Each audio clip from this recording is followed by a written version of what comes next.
Welcome to Reel Filmmaking. My name's Corey, and today, you saw the title, we're going to talk about the Canon M50. Now this is a video I put off making for a long time. I went back and forth, and the main reason is because I feel like so many people, like everyone and everywhere, have talked about the Canon M50. It's gone from being the most hated camera on the internet to being the most loved camera of the internet and back again.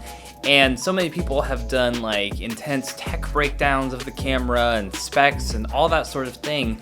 So I'm like, what else could I possibly add to the conversation about the M50? But I thought about it, and I wanted to make a video just to share my experience with the camera. I've had it for about 9 months now, and just share with all of you how it has fit into my workflow and why you might want to pick up this camera in 2020. Alright, the hardest part of this video is over now. On to the everything else. First, I'm going to start by talking about some positives of the camera. I think one of the really big things that is a win for the Canon M50 has got to be the dual pixel autofocus. You know, a lot of other companies have been stepping up their autofocus game, but I still think dual pixel sits in the top 3. Canon, you know, with their dual pixel autofocus, I just never have to worry when I make talking head videos like this. You know, I can move here, I can move over here, I can move all these different places, and I don't have to worry when I get back to post-production, like, am I in focus, am I not in focus? You know, it's the worst thing to shoot a video and not have it be in focus. So dual pixel for the win. A great thing about the Canon M50 is the size and the weight. I like the form factor. I know some people will want a bigger camera, they want a bigger grip. You can buy additions like a cage to make the camera have a deeper grip, to feel bigger if you're doing a lot of like cinematic B-roll, like give it some weight. But I like the form factor. I like that it's small. I can throw it in a bag, I can throw it in a backpack. And the EFM lenses, I'll talk a little bit more about those later, and adapting lenses, but for the most part, the lenses are super light. Another great strength about the Canon M50 is it's got a wealth of features. You know, it's got different frame rates, it even has option to shoot 4K. I know that's kind of problematic, I'll talk about that in a minute, but for the variety of things you get in this camera, from like a time-lapse mode to 4K recording to focus peaking to different frame rates, with the addition of different lenses you can adapt and some other tricks that you can do, you can really push this camera and take it really far. Which leads me into my next point, which is lenses and adapting lenses. I love the EFM lenses. They're small, they're compact, they don't break your back if you're trying to take a bunch of them everywhere. I've got a couple, I really enjoy them. Sigma just released their trio of lenses, which really has like revitalized the EFM mount system. The 16mm in particular is a great lens. It's 1.4, super fast, great for vlogging, great for wide stuff, nice bokeh. If you want to really take this camera a little bit further, like I talked about, adapting lenses, whether you get just a pass-through adapter that you can pick up really cheap, or you get something like a Viltrox speed booster, this camera can adapt all of the higher end Canon EF glass. So, you know, you're talking stuff from like the 50mm till you can put like a 70-200 or a nice 24-70 on this thing. Doing that, your video and image quality goes up substantially.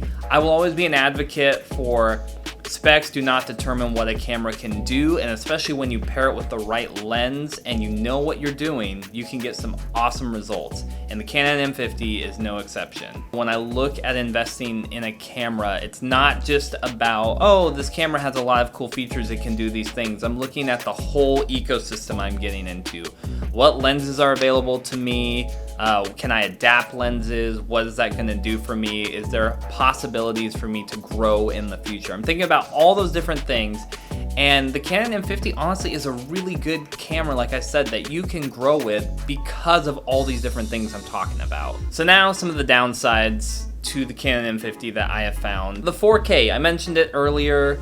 It's awesome that we get 4K in a camera at this price. I'll talk a little bit more about the price and like the budget nature of this camera in a bit, but it's awesome that we get the 4K. It is crippled to a certain degree. So the Canon M50 is an APS-C size mirrorless camera. So it's got the 1.6 crop already. There's an additional crop, so I think that puts the Canon M50 in 4K at like a 2.6 something crop. So it is pretty intense. I won't deny that. Like I said, there's a couple tricks that you can use to get around it, but natively, the 4K is not great. Also, you lose the dual pixel autofocus, which is, like I said, probably one of the biggest strengths of the camera, if not the biggest strength of the camera. So to not have that in 4K is a downside. You can adapt lenses to help get a wider field of view. If you use a speed booster, like I mentioned earlier, that will put you closer to almost a full frame sensor size, and that can help to alleviate some crop in the 4K. But yeah, just out of the box, 4K is not super great. I mean, like, video-wise, it looks pretty good, it's detailed, but just the usability is pretty lacking. The other thing that I touched on, there's not dual pixel in 4K. There also is not dual pixel in the 120 frames per second. It's nice that this camera has the 120 frames per second option, but it is a bit of a bummer that it's not at 1080p. But I've done other videos where I've talked about slow-mo in older cameras, and I honestly think that, you know, depending on how you shoot and the light available and all these different factors, I think 120 frames per second slow-mo footage at 720p mixed in with the right batch of 1080p footage, it's hard to tell the difference. And I think using the Canon M50, if you understand some of those principles, I think you can get away, and I think honestly you can get some good looking slow motion footage out of this camera. So my final thoughts, lots of strengths, there are some weaknesses, the lack of autofocus, the 4K is pretty crippled, different things like that, but at the end of the day, who is this camera for? Like I mentioned earlier, I think this camera is really good for someone just getting into video, whether they're doing stuff here on YouTube, whether they want to do like some photography, whether they want to do like some more video work, learn things about frame rates and slow motion and different things like that. I think this is a great camera. I also think if you're an intermediate filmmaker, videographer, this is a great investment, like I said, because the camera itself, you know, it's a couple years old now, but you can get it for a really good price. At this time of recording, there's deals where you can get it for around $500 to $600, sometimes with the kit lens, which is really great. Body alone, you can get a little bit cheaper. But because of the budget nature, and because that there's a lot of things to help adapt professional level lenses to this camera, there's a lot of room to grow with it. And so for that reason, I would highly recommend picking up the M50. I use it a lot when I'm doing these types of videos on YouTube. I just like the dual pixel. I don't have to worry about it. I've adapted it to do other things. And honestly, it pairs really well with my Canon 60D as kind of like my two camera setup. So I hope you found this video helpful and informative. Again, I know it's in a sea of Canon M50 videos. So hopefully my thoughts can be helpful of how you could fit the M50 into your workflow, and maybe why you might even want to consider picking up the M50 in 2020. So if you found this video helpful, if you enjoyed it, you can give it a thumbs up, subscribe to the channel for more content about filmmaking, creative process, and camera gear.